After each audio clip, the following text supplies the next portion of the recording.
ప్రభునందు నాకు అత్యంత ప్రియమైనటువంటి వాళ్ళారా, మన ప్రభువును రక్షకుడైనటువంటి యేసుక్రీస్తు వారి యొక్క శుభనామములో మీ అందరికీ నా హృదయపూర్వకమైన శుభములు వందనములు తెలియజేస్తున్నాను. ఉదయకాల సమయంలో దేవుని వాక్యాన్ని ధ్యానం చేసుకుందాము. ఈరోజు వాక్య ధ్యానం కొరకు మనం తీసుకున్నటువంటి లేఖన భాగము కీర్తన గ్రంథము 119వ కీర్తన 71వ వచనం చదువుకుందాం.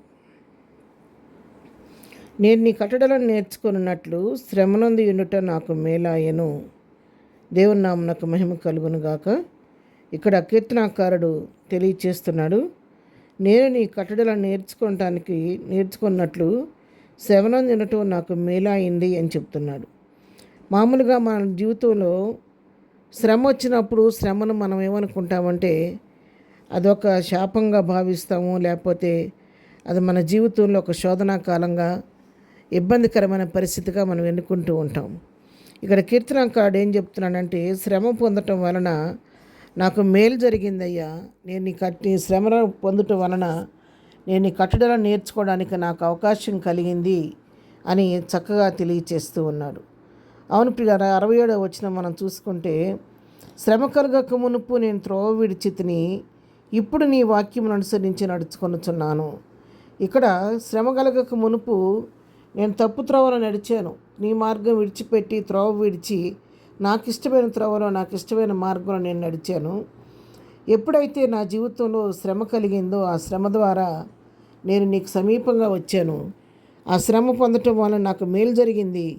నేను ఇప్పుడు సమీపంగా వచ్చి ఇప్పుడు నీ వాక్యాన్ని అనుసరించి నేను నడుచుకొనుచున్నాను అని చెప్పని చెప్తున్నాడు కీర్తనాకారుడు. 65వ కీర్తన వచనం చదివితే, యెహోవా నీ మాట చొప్పున నీ సేవకునికి నువ్వు మేలు చేసి ఉన్నావు. శ్రమ కలగటం మేలుగా ఎంచుకుంటున్నాడు ఇక్కడ భక్తుడు. నీ సేవకునికి నువ్వు శ్రమ కలిగించి నీ మాట చొప్పున నీ సేవకునికి నువ్వు మేలు కలుగు చేసావు అని ఇక్కడ మన కీర్తనాకారుడు చెప్తున్నట్టుగా మనం చూస్తూ ఉన్నాం అన్నమాట. అంతేకాదు 75వ వచనంలో చెప్తాడు, యెహోవా నీ తీర్పులు న్యాయమైనవనియు విశ్వాసత గలవాడవై నువ్వు నన్ను శ్రమపరిచితవనియు నేను ఎరుగుదును. చూసారా ఎంత గొప్ప శ్రేష్టమైన మాటలు ఇక్కడ కీర్తనాకారుడు పలుకుతున్నాడో చూడండి.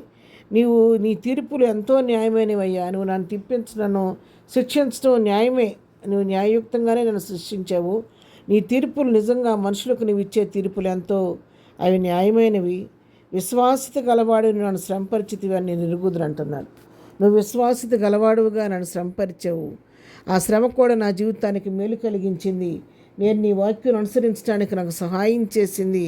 నేను నీ త్రోవలో నడవడానికి నాకు సరిచేయడానికి, నా బ్రతుకును సరిచేయటానికి, సరి అయిన మార్గంలో తిన్నని మార్గంలో నీ త్రోవలో నీకు ఇష్టమైన రీతిలో జీవించడానికి శ్రమ నాకు సహాయపడిందని చెప్పి కీర్తనాకారుడు శ్రమలో ఉన్నటువంటి మరి యొక్క అనుభవాల గురించి, శ్రమ వలన తనకు కలిగిన మేలును గురించి మరి ఇక్కడ చెప్తూ ఉన్నాడు. అవును ప్రియులారా, ఒక భక్తుడు రాశాడు, శ్రమల్లో దాగిన సిరులు అని ఒక బుక్ రాశారు. నిజమే, శ్రమ మన జీవితంలో మనం అనుకుంటూ ఉంటాము అది మన పతనానికి వచ్చిందో లేకపోతే మన నష్టానికో మన కీడుకో వచ్చి మనం తలస్తాం.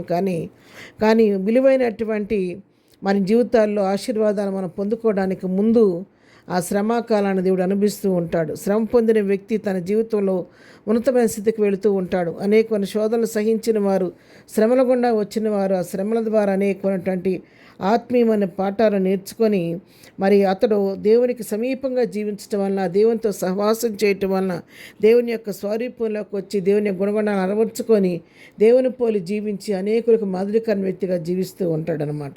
అందుకే కీర్తన గ్రంథంలోని 94వ కీర్తన 12వ వచనంలో ఇక్కడ కీర్తనకారుడు చెప్తున్నాడు, యెహోవా నీవు శిక్షించువాడు, నీ ధర్మశాస్త్రాన్ని బట్టి నీవు బోధించువాడు ధన్యుడు. ఎవరైతే ప్రభువుని ద్వారా శ్రమపరచబడతారో శిక్షించబడతారో వాళ్ళు ధన్యులు. నీ ధర్మశాస్త్రాన్ని అనుసరించే వాళ్ళు ధన్యులు అని చెప్పి దేవుడు ఇక్కడ వాక్యం సెలవిస్తూ ఉన్నాడు.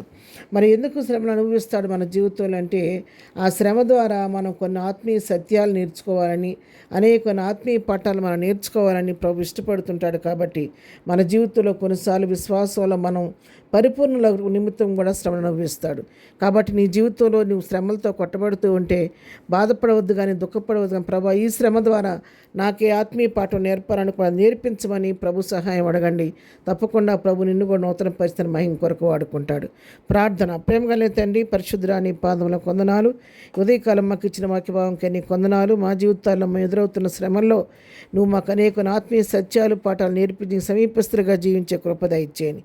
ఇదిన బర్త్డే మ్యారేజ్ చేసుకుని బిడ్డలను దీవించండి, ఆశీర్వదించండి. మేము చేస్తున్న పనిపాట్లో వెళుతున్న మార్గాలను కృప తోడుగుంచి ప్రతి వారి అవసరక్కలు మీ నామలో తీర్చమని యేసు నామములో ప్రార్థించడిగి పొందుకొని ఉన్నాము తండ్రి. ఆమెన్. ప్రభు కృప సదాకాలము మనందరికీ తోడయుండి నడిపించును గాక. ఆమెన్.